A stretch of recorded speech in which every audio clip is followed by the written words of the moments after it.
darkened sky. When you leave, don't forget to remember. Don't forget to remember me. Remember me.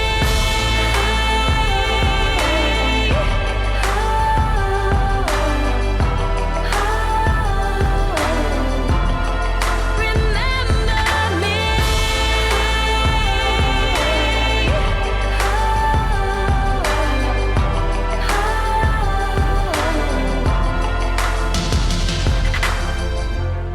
Remember me. 안녕하세요. 일광천무입니다. 안녕하세요. 네, 안녕하세요. 오늘은 조금 우리 시대가 좀 많이 바뀌어서 네. MZ분들, X세대분들 사실 의외로 옛날에 비해서 요즘 시대에는 좀 많이 어린 분들이 이렇게 점집을 오세요. 네, 맞아요. 근데 사실 아빠도 그런 얘기를 좀 달고 살았지만 네.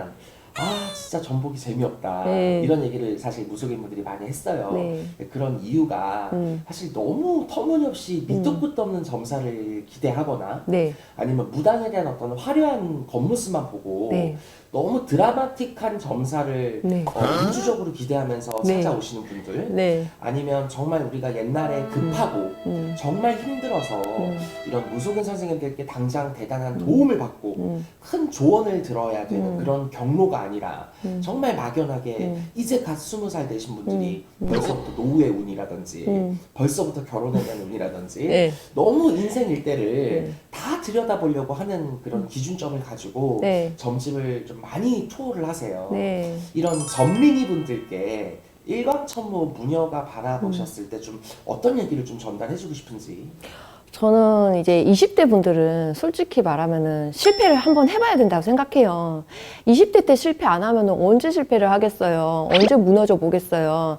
30대, 40대, 50대에 무너질 수는 없잖아요. 이게 실패를 해야지 내가 그 경험이 돼서 다시는 이렇게 그 실패를 하지 않겠다라고 하는 어떤 경험이 되거든요.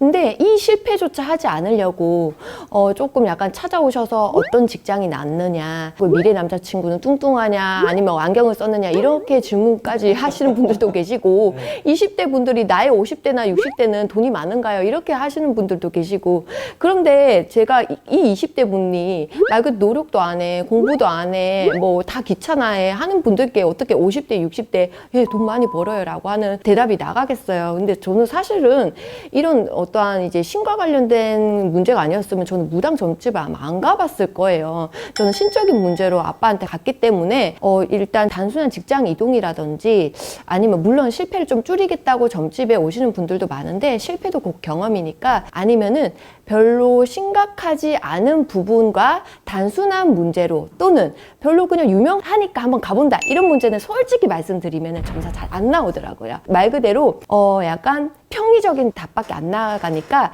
점집을 웬만하면 정말 이 문제 아니면 안 되겠다, 정말 간절하다, 긴박하다 이런 분들이 좀 오셨으면 좋겠다. 다른 부분들은 사주 명리라든지 타로로도 얼마든지 나올 수 있는 부분들이 오히려 20대 분들이 더 많으니까 괜히 엄한 점집에 와서 너 신받아야 돼 얘기를 듣기보다는 그쪽이 더 낫지 않을까 싶어요.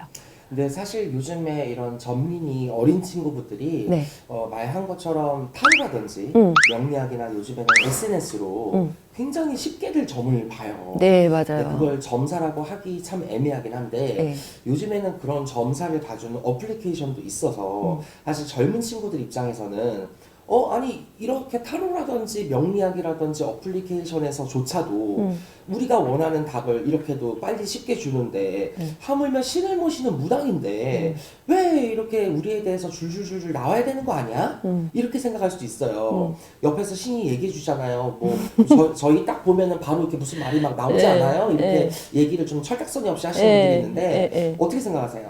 저는 이 방송 매체가 정말 안 좋은 영향을 끼친 게 가장 크다고 생각해요.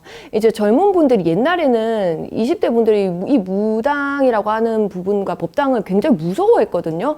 두려워했고. 근데 이제는 정말 아무렇지도 않게 오고 내가 앉자마자 줄줄줄줄 나에 대해서 뭐 어제 뭐 했는 것까지 다 맞춰야지만 정말 영검하다고 생각하는데 사실은 신점은 그 당사자가 현재 가지고 있는 기운을 토대로 내리는 게 신점이고 신령님들이 내려주시는 어떤 말들은 정말 아빠도 아시겠지만은 5분 안에 끝나잖아요. 그쵸. 5분도 뭐야, 3분 이렇게 짤막해요. 이거를 이제 제자인 제가 전달을 풀어서 해드리는 건데 조금 다른 의미지만 저는 타로나 명리나 신점을 너무 맹신하지는 않았으면 좋겠어요. 참고만 하셨으면 좋겠고 아까도 말했지만은 정말 간절하거나 이 문제가 너무 긴박하거나 이런 부분에 대해서는 무당 선생님과 의논을 했을 때 말이 맞는 부분이 있다라고 하면 참고가 되실 부분이 있겠지만 나머지 부분은 정말 간단하게 참고만 해서 행동을 하시는 게 바람직하지 않을까 싶어요. 그럼 우리가 무속 세계에서 조금 올바른 점사를 보기 위해서 어떤 유형이어야 무속인 선생님과 조금 찰떡궁합이 될까요? 무속인들이 바라는 정말 급한 사람의 유형이라는 게 일반 사람들 입장에서는 사실 나는 이게 제일 급한데? 라고 생각할 수 있는데 사실 어떤 사람들 보면 저한테도 마찬가지지만 차를 바꿀 건데 차 번호를 뭘로 해야 될지 물어보거나 네. 나에게 맞는 색깔이 어떤 색깔이 좋은지 나에게 맞는 숫자가 어떤 숫자가 좋은지 휴대폰 바꾸는데 휴대폰 네. 뒷번호까지 물어보시는 분들이 있어요. 네, 네. 그래서 사실 이게 내 입장에선 전혀 급하지 않은 문제인데 그들 입장은 또 다를 수 있잖아. 네, 일광천무가 바라보는 과연 급한 상담 유형이라는 게 어떤 종류일까요? 뭐 정말 예를 들면은 산소를 이장을 했는데 그때부터 가족분들이 큰 사고가 나거나 갑자기 내가 걸을 수가 없게 되거나 갑자기 누가 돌아가시거나 이런 게 정말 긴박하고 절박한 상황이거든요. 또는 아니면 갑작스럽게 어떠한 신과 관련된 조상과 관련된 이런 분들이 와서 내가 엉뚱한 말을 하거나 엉뚱한 행동을 하거나 갑작스럽게 돌발 행동을 하는 이런 부분들이 정말 긴박한 절박한 점사가 좀 찾아야 되는 부분들이 아닐까 싶어요. 네, 오늘 이 방송도 유익하셨길 바라면서 일광천문은 또 다음 방송에 뵐게요. 감사합니다.